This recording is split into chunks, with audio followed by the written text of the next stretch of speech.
ഇന്നൊരു വെള്ളിയാഴ്ച ദിനം, സൂര്യൻ ഉദിക്കുന്ന ദിവസങ്ങളിൽ ഏറ്റവും മഹത്തായ ദിനം. എല്ലാ വെള്ളിയാഴ്ചകളിലും പ്രഭാതത്തിൽ നാം ഇങ്ങനെ പറഞ്ഞുകൊണ്ടാണ് ആരംഭിക്കാറുള്ളത്. അത് മുത്തുനബി സല്ലല്ലാഹു അലൈഹി വസല്ലം തങ്ങളുടെ ഒരു കലാമാണത്. ഹബീബായ തങ്ങൾ പറഞ്ഞു സല്ലല്ലാഹു അലൈഹി വസല്ലം, ഖൈറു യൗമിൻ ത്വലഅത് അലൈഹി ശംസു യൗമുൽ ജുമുഅ.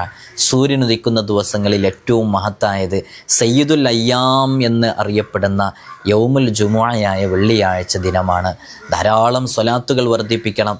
ഇന്ന് ചുരുങ്ങിയത് 10 സ്വലാത്തുൽ ഫാത്തിഹയെങ്കിലും നമുക്ക് ഓരോരുത്തർക്കും ചൊല്ലാം.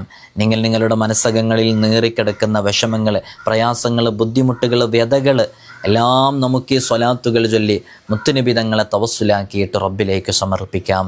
അല്ലാഹു സുബ്ഹാനഹു വ തആല നാം അനുഭവിക്കുന്ന പ്രതിസന്ധിയിലകപ്പെടുന്ന ഏതു വിഷയങ്ങളിൽ നിന്നും നമുക്ക് വലിയ സലാമത്തും രക്ഷയും നൽകി അനുഗ്രഹിക്കുമാറാകട്ടെ.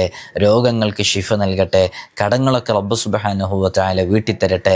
പെട്ടെന്നുള്ള മരണങ്ങളെ തൊട്ട് അല്ലാഹു നമുക്ക് വലിയ ഹിഫ്ള് നൽകട്ടെ. മരണം ഖൈറാകുന്ന സമയം ഈമാൻ സലാമത്താക്കി തരണം അല്ലാഹ്.